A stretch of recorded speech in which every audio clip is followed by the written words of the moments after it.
Oi, pessoal, tudo bem? Na primeira parte da aula de hoje, nós vamos falar sobre eletromagnetismo. Tá na frente a gente começa essa nova unidade falando um pouquinho aí da introdução ao eletromagnetismo, das propriedades magnéticas, dos ímãs, desses materiais que são tão interessantes. Além disso, a gente vai falar um pouquinho também do magnetismo terrestre, né, e as relações que ele tem aí com o magnetismo dos nossos materiais aí de origem ferromagnéticas. Vamos lá? Então, nós vamos primeiro começar com os conceitos básicos dessa área de magnetismo, pensando um pouquinho nos ímãs. Então, os ímãs são corpos, né, que apresentam aí o fenômeno de magnetismo, e esses fenômenos estão associados a algumas características. A primeira delas é atrair materiais que têm aí na sua composição o elemento ferro. Então, os ímãs, eles atraem, né, os materiais que têm composição tem fragmentos de ferro, né, limalha de ferro, pedaços de ferro, ou outros materiais que possuem ferro, e isso faz com que nós temos aí, então, essa atividade tão importante dos ímãs, que é a atração magnética. Uma segunda propriedade bastante interessante é a orientação dos ímãs em relação ao polo norte e sul, né, do nosso globo terrestre. Então, se a gente pensar, né, que nosso planeta possui um campo magnético, há uma orientação do ímã por conta aí dessa presença de campo magnético terrestre, e a gente vai ver que essa orientação, ela vai ser por conta de aproximação, né? Nós sabemos que polos distintos se aproximam e polos iguais se repelem. Então, quando o nosso ímã, né, se orienta com a sua parte aí, com seu polo, né, norte em relação ao norte terrestre, esse norte, que é norte geográfico, vai corresponder a um sul magnético da Terra. O nosso polo sul do nosso ímã, né, vai se orientar no sentido do polo sul geográfico terrestre, que nos indica aí que ali tem uma região de polo norte magnético para o magnetismo terrestre. Isso é bastante importante e é utilizado como orientação e é o princípio aí de funcionamento das nossas bússolas. Quando a gente pensa então nesse campo magnético, né, não pode confundir que o polo sul do nosso planeta aí, né, o seu sul geográfico corresponde ao norte magnético, porque o polo sul de um ímã, né, vai se ter orientação indicando para essa região. Então, se o polo sul de um ímã tem aproximação, tem atração para essa região, ali tem um polo norte magnético.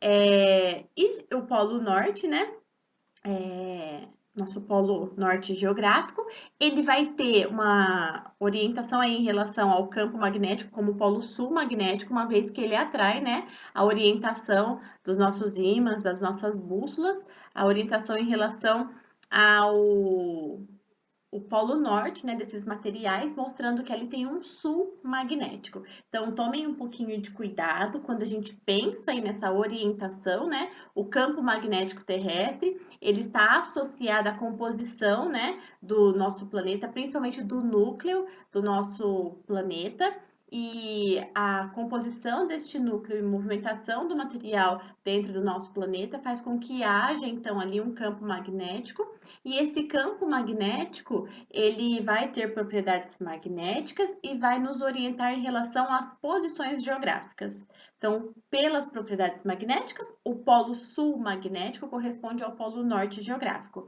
E pelas propriedades magnéticas, o polo norte magnético corresponde ao nosso sul geográfico. Guardem isso com carinho.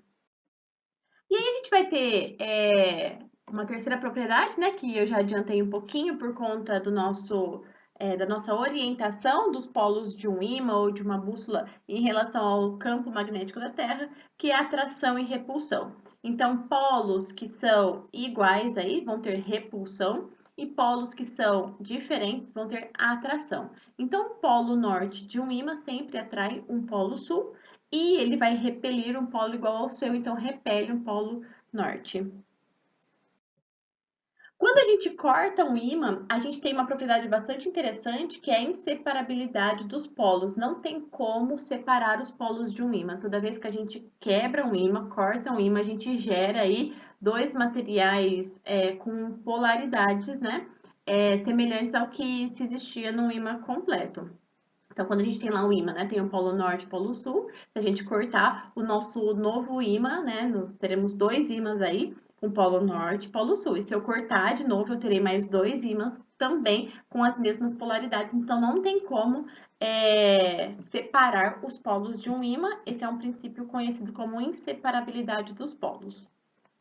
O campo magnético é toda a região no espaço que sofre a influência, né, pelos materiais magnéticos ou por condutores onde há passagem de corrente elétrica. Nós veremos a seguir que toda vez que passa uma corrente elétrica por um condutor, há a geração de um campo magnético, então a região onde esse campo magnético atua é chamado de campo magnético.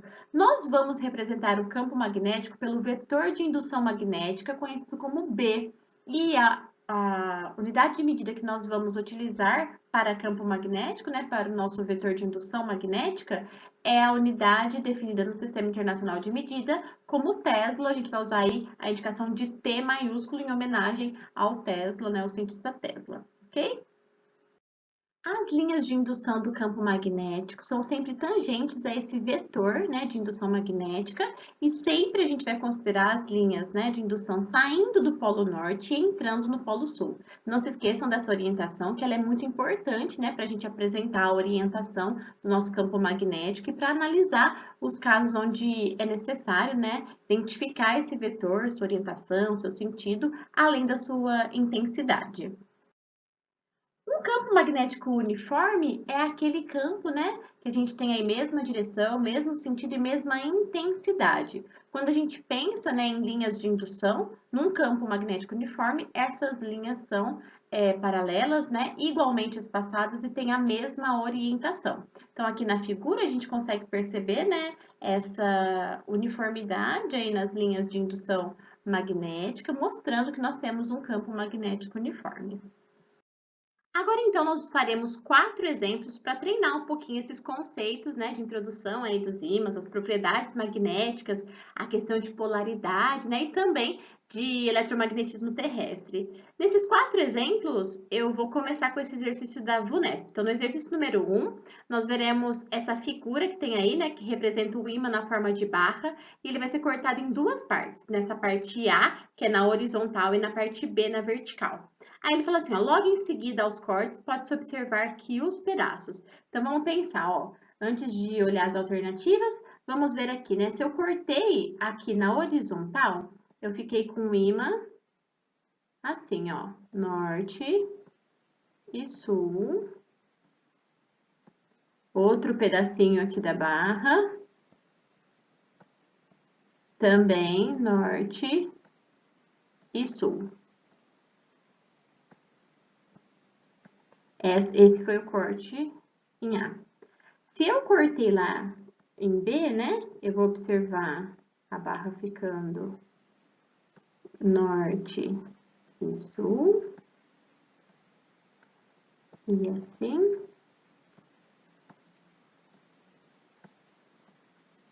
Já ficou o sul aqui, né, e o norte aqui.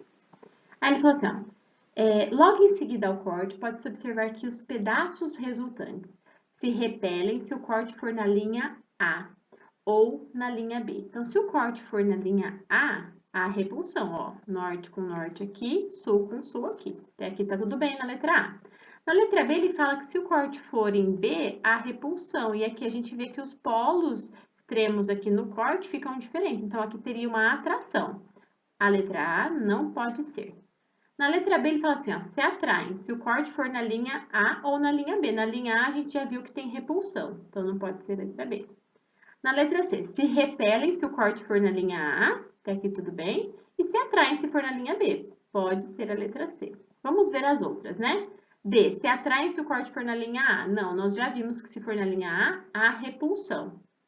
E eles não interagem. Sim, eles interagem porque nós temos aqui a inseparabilidade dos polos de um ímã, né? Se eu cortar um ímã, eu continuo tendo dois pedaços, 3, 4, independente da quantidade de cortes que eu fizer, com propriedades também magnéticas. Então, não poderia ser nem a D e nem a E, só a letra C mesmo.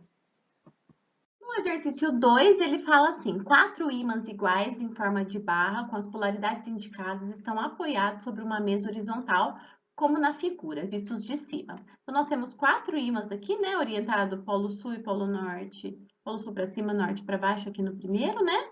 E no sentido horário aqui, sul e norte, sul e norte e sul e norte. Aí ele pergunta, né, qual vai ser a indicação que a gente vai observar, qual o efeito do campo magnético terrestre em relação à utilização de uma bússola, né? Como vai orientar a bússola aqui dentro. Se a gente observar as linhas, né, de campo magnético que surgem na presença dos ímãs, na horizontal, as linhas que surgem aqui se cancelam com outro ímã. E na vertical, elas vão acabar se somando, né? Então, aqui nós vamos ter uma atração do polo sul da nossa bússola e aqui do polo norte. Então, a melhor orientação está aqui na letra A, Diamandita. No 3, ele fala assim, 3 barras de ferro de mesma forma são identificadas pelas letras A, B e C. Então, nós temos aqui o bloquinho A, ele vai falar que vai ser dividido em A1 e A2. O bloquinho B, a barra, né, de ferro B, que ele falou que é B1 e B2. E o C, que ele falou que é C1 e C2. Aí ele vai falar o que vai acontecer com cada uma dessas extremidades, né? Ele fala assim, ó, quando essas barras são aproximadas, vemos que a extremidade A1 e B1 sofrem atração. Então, aqui a gente tem uma atração. Então, eles podem ser ímãs porque podem ter polos diferentes ali, né? E fala que as extremidades A1 e C2 sofrem repulsão. Então, aqui com C2 sofre repulsão. Também pode ser ímã, porque pode ter polaridade igual nesse caso, né? As extremidades A1 e B2 sofrem atração também. Então, agora, pelo fato da nossa face aqui A1, né, a extremidade A1, será atraída por B2 também, não tem como ser B2 não tem como ser um ímã, porque se aqui for polaridade diferente de A1, né, se o B1 for polaridade diferente, o B2 vai ser polaridade igual, teria que ter repulsão para ser um ímã. Então, o B não pode ser um ímã por isso, né, a partir dessa análise. Vamos ver o que ele termina de falar.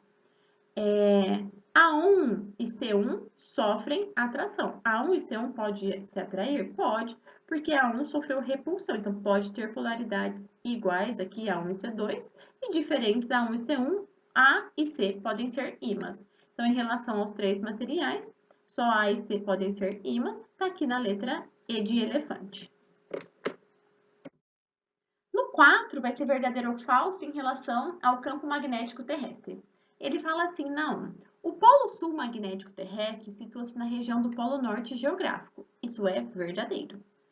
As linhas de campo magnético do campo magnético terrestre emergem do polo, na região do polo sul geográfico. Quando a gente tem um polo sul geográfico, é o polo norte magnético, elas vão emergir dali mesmo, né? Vão sair dali. Verdadeiro. Na 4, ele fala assim, o magma presente na litosfera terrestre e a revolução da Terra em torno do Sol são as fontes do campo magnético. O movimento da Terra ao redor do Sol não é uma relação com o campo magnético, e sim, mais devido à composição do núcleo terrestre, né? Então, a 4 é falsa. E a 8 ele fala assim, os fenômenos atmosféricos das auroras boreal e austral são observados em função da existência do campo magnético terrestre. Isso é verdadeiro, um fenômeno bem bonito, né? E a nossa somatória aqui vai dar 11. Pessoal, na aula de hoje nós vimos a introdução ao eletromagnetismo e as principais propriedades deste material tão interessante que é o ímã. Os conceitos teóricos desta aula estão nas páginas 49 a 56. E os exercícios, eu vou deixar os exercícios de 1 a 6, das páginas 57 e 58. Façam com carinho, com atenção, e a gente corrige na próxima aula.